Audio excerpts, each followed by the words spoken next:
This is the morning of the 26th of July, 2024. Over the years, I've probably made close to 200 videos on 9/11. And I'm convinced, number one, it was an inside job done by our government. Recently, I posted a link that showed you a hole in the wall. And the hole in the wall is at the Pentagon. The hole's about an 18 diameter hole, starts at ground level with burn marks at the very top, and no impact marks where the wings would have been, and no impact marks where the engines would have been, which would have bored through like torpedoes. Each one of those engines weighs 11,000 pounds. Reportedly, they did find a turbine engine. Turbine engine? What's in a Tomahawk and what's in a Cruise? Oh, a turbine engine. They also found an engine at the towers, but it belonged to a 747, not a 757 or a 767. They're similar, but one has a different kind of bezel, and it was the 747 engine that had that bezel. I also did videos where you saw a landing gear with an intact tire. No burn marks. Now, how the hell could that tire be intact when we saw an inferno take place? This was put up by the WLT report, M. Winger, W-I-N-G-E-R, and it was published on the 26th of July, 2024. I don't know how long this is going to be because there's a number of links. So let's start off and have a listen. September 11 attack. Why does concealed evidence point to DEW being used? That's direct energy weapon. Can't make this stuff up. How the heck did I not notice that? Me. It's time for another episode of Unsolved Mysteries with Winger. Let's begin. Dr. Judy Wood. Ever hear of her? I actually did a number of videos of the presentation that Dr. Judy Wood came up and provided us. If there's one person that the establishment wants to silence regarding 9/11, it would be her. Ever hear about Hurricane Aaron? You mean you don't remember the massive hurricane that was headed toward New York City on the morning of September 11, 2001? That's odd. Surely the news wouldn't ignore that, would they? Wouldn't they want the citizens of what was going on? Why did the news suppress it? Over the last 4 years, how much of what you believed turned out to be false? We've heard most of the alternatives to 9/11 narrative, controlled demolition and thermite bombings. So let's try and make this bombshell additional brief. Those behind 9/11 knew some people would ask questions, so they manufactured numerous alternatives to the truth. What about all those people that sold both American and United short? Why weren't they investigated? Well, they still could be investigated, couldn't they? Did they have gatekeepers in place, diverting people from other evidence? You want to believe they did. Compare the demolition of a building side by side with the Twin Towers. I'll attach one. What do you notice? I'll give you a hint. Number one, the towers are destroyed backwards from the top down. Number two, the towers fall in a much more fluid manner. There's a link up on X. Let's see what's in this. And praying. As I stand on the halfway, which is qualities to pedestrian traffic, some people already get lost, but there's just no way for them to. As I look at it, something is, I can't. Is that the building going down? Is that the second building of the one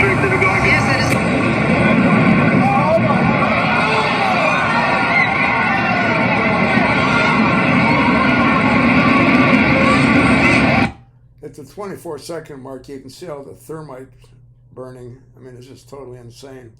This clip plays for 5 minutes and 53 seconds, so let's go back.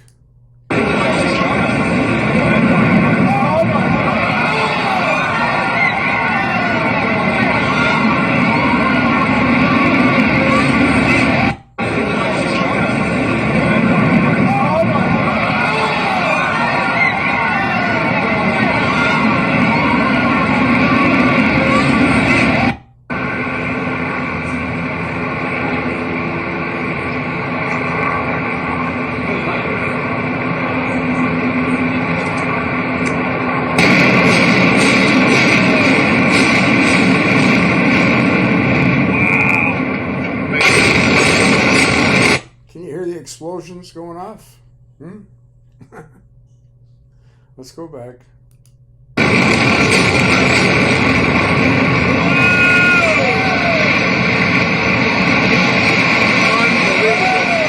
Unbelievable. Wow, that's goosebumps. Unbelievable. Whoa. On the top of that 12-story building, there's stuff.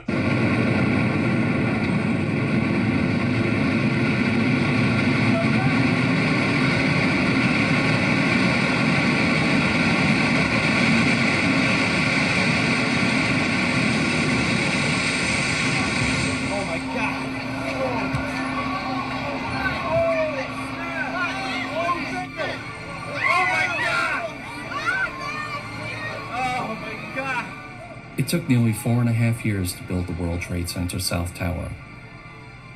But at 9:59 a.m. on September 11th, 2001, it only took 12 seconds for the 110-story building to fall.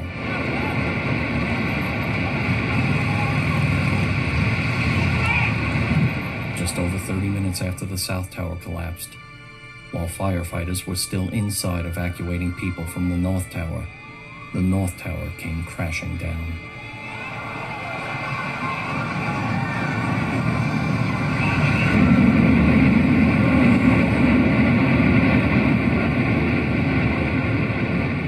Heard a rumble. I thought there was some more jets coming in, and I looked up and the North Tower was starting to collapse. Turned around, ran as far north as I could, realized I wasn't going to outrun this building, dove under a rig, waited till the debris had cleared. Luckily enough, the rig survived the collapse. Start to regroup, find out how many people we had missing, find out how many people we thought we lost. It was more important to them to save lives than it was to save themselves. Yeah, you see this like a stick. Mm-hmm. Keep watching it.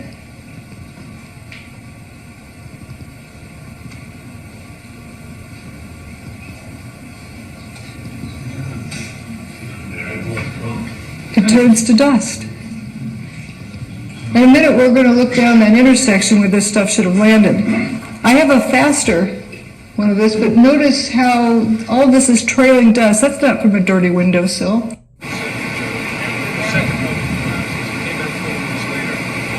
Looking like a police dude that's moving up in the basket, I swear to God.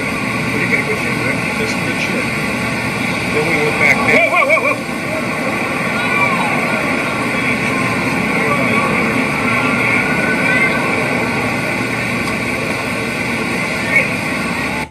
If only a hurricane had... Dr. Judy Wood came up with a new term called dustification. No doubt about it, they used a direct energy weapon. And a lot of thermites, a lot of columns were cut. Seismic impact. You know why? Because there was dust. They turned it all to dust. You see steel columns flying through the air, turning into dust.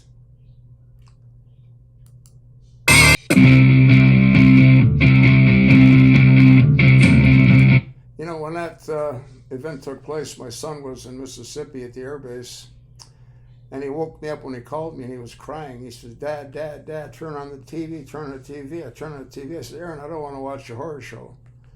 That's what I thought that was. I didn't think it was real.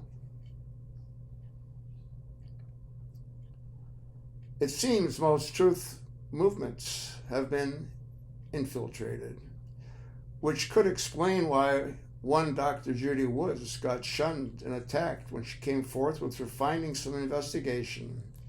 She came out with an amazing documentary, Where Did the Towers Go?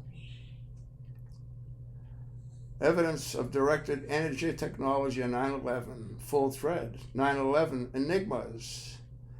2. New nomenclature. 3. Hurricane Aaron and the Hudson effect. 4. Star Wars and PSYOPs. Now, I've seen lots of documentaries, and I'm sure you have too, especially over the last 4 years. This one, though, I have to say that out of all that I've seen, there are 3 documentaries that have hands down changed my life and worldview forever.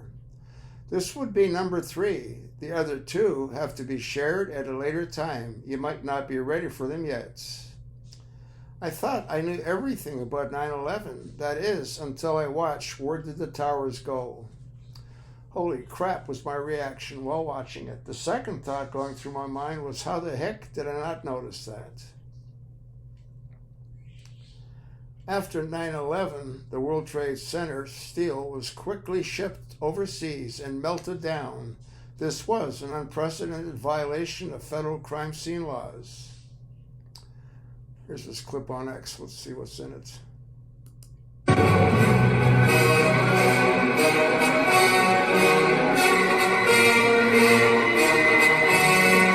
Where did the towers go? It's undeniable that the buildings went away. Where is all the rubble? It seems so flattened. If they had collapsed to the ground, you'd have a pile of debris that would correspond to 210-story buildings. That didn't happen. Where did the towers go? There ain't enough rubble. I mean, where are they? There's no debris. You just can't account for the missing material. Engineers at the firm that built the building's best guess to account for the missing 1,200 feet of material from each tower is that large portions simply vaporized. Now look at those pictures just hours after the event, and there was nothing there. You had a little bit of rubble, but you didn't have 210-story buildings piled up there. That's the part that's crazy. It's just that's all that's left. People who have been right down next to the base of what was the trade towers say there's virtually nothing left. Maybe a few flights of stairs, a few stories of one of the buildings. 110 stories at ground level. 110 stories at ground level. Well, there you go, folks. It deals with tech that we didn't even know existed at the time. And it deals with a new term, a term that Dr. Judy had to create to explain what was happening, a term called dustification. What if, at the right frequency, you could alter the structure of molecules? What if you could alter the structure of molecules in metal? What if the frequency could be aimed at a target? What if direct energy weapon had been used long before we, the public, started noticing? You know, when they also used it? In California with all those fires. Remember the garbage cans? The blue garbage cans didn't burn, but stainless steel countertops or marble countertops all vaporized. Glass melted on cars. Takes a lot of heat to melt glass, more than a house fire. And you had houses totally destroyed, yet trees were left standing. How does that happen? Direct energy weapon used on 9/11. Dustification of steel and debris.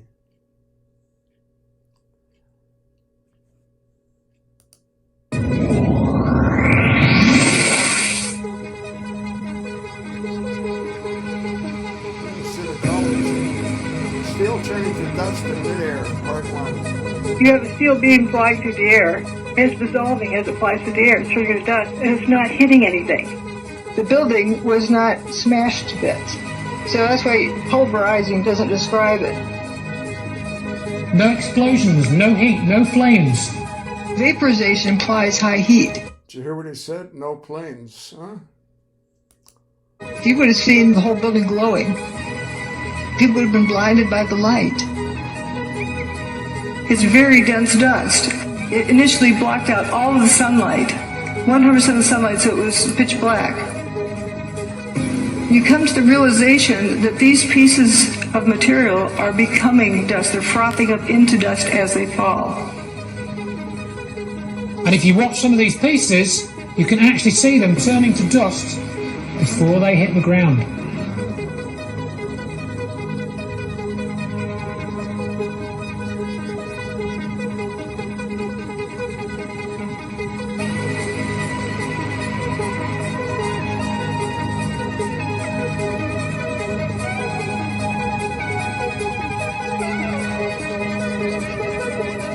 It turns to dust.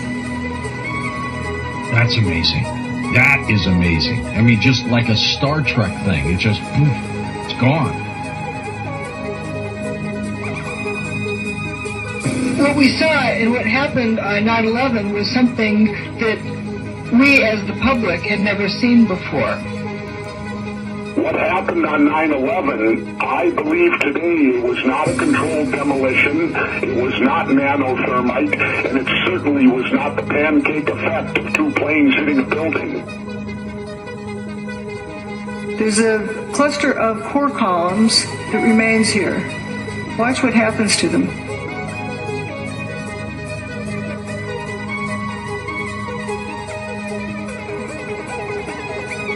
They just faint.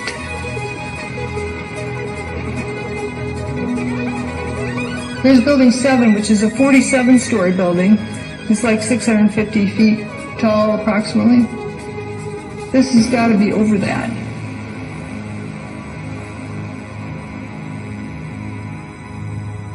It physically disintegrates in front of your eyes. Not concrete, but steel. You can see all of this just frothing up into dust. And it's also blowing downward. That's about 700 feet tall. If that thing tipped over, it would take out a few blocks worth of buildings. How's it going to go straight down? You got a 700-foot hole in the ground, dropping into?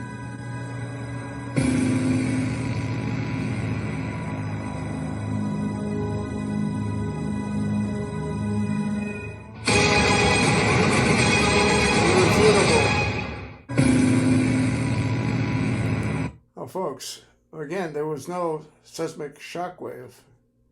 With all that weight hitting the ground, they would have broken the bathtub that building was built in as well. I mean, the whole thing's just absolute bullshit. You got to be brain dead to believe any part of it. For those curious about the Hurricane Aaron, here's the final sample clip.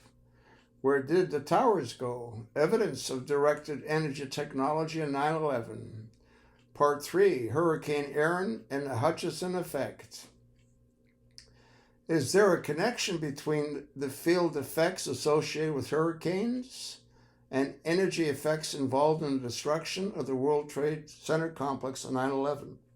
Let's go to this clip. It's on X. Plays for 15 minutes. Tracking Hurricane Aaron, I guess it's just sort of blowing out into the ocean right now. Fizzling, don't you think? It looks like it won't, it'll just continue to fizzle as it moves north. There is indeed hurricane action today. Here's this huge hurricane right off the coast of New York City. It is forecast, though, to continue to turn away from land. And we've got Hurricane Aaron. This is Aaron right here. This is Aaron. Hey, Weller, look who's here. Mr. Peanut! And a cold front that moved through was really going to help deflect Hurricane Aaron. It is forecast to continue, though, as we said, though, to push away from land. Or they moved it and did 9/11 along with it. You can see on the edge of your screen here, this is the outer bands here of Hurricane Aaron. Looks dangerously close to the U.S. mainland. A lot of people, you even mention it to them, and they say, prove it. The only effect really it does have is some large sea swells along the beaches. The cold front that moved through the area is going to help kind of deflect Aaron, as you see it here, more toward Nova Scotia. It's moving north. Look for riptides and heavy swells along the northeastern Atlantic coast. We're going to have just a beautiful day today. It is affecting the U.S., the eastern coastline, in the form of some pretty large seas. Watch the posted areas if you are planning to hit the beach in the days ahead, because it could be several days that we'll have these dangerous rip currents. Tonight, under clear skies, all will be quiet. We do have a hurricane that's just off the coast. And you'll see that we've got clear skies throughout much of the country. Why weren't people given a warning that there's this Hurricane Aaron there? If you look at the Hurricane Erin data, all this talk of climate change, whether it's man-made, whether it's sunspots, whether it's whatever it is, you have to factor in what happened with Hurricane Erin, because that is categorically clear evidence of some type of weather control. That's another story. What this book is a lot of evidence of what happened. I don't have all the answers. I don't pretend to have all the answers, but I find some very interesting things. This is right outside of New York City on the morning of 9/11. It was even raining at Cape Cod. This hurricane for 4 days straight was going towards New York City. Most unusual to have a hurricane running perpendicular to land. They usually swoop up the East Coast. Wind speed? That's Dr. Judy Wood, and you see the hurricane, it's running perpendicular. I mean, it's completely crazy. I stopped it at the 2-minute and 34-second mark, and again, it's a 15-minute clip, but there's more to talk about. Watch the full mind-blowing documentary, Where Did the Towers Go? I've actually lost a lot of friends trying to talk about what happened on 9/11. That plays for 1 hour and 25 minutes and 53 seconds, so you got a lot of work to do, folks. And you got a lot to look at. But again, when you look at the evidence of where did the towers go, they turned to dust. How is that possible? There was no seismic shock. There would have been with all that metal hitting the ground. And again, that bathtub that the buildings were built in, that would have broken. That whole area would have been flooded. Anyone that believes the narrative, I hate to say it, but you're idiots. I'll attach the link. Look at it. Pass it along. And thanks for listening.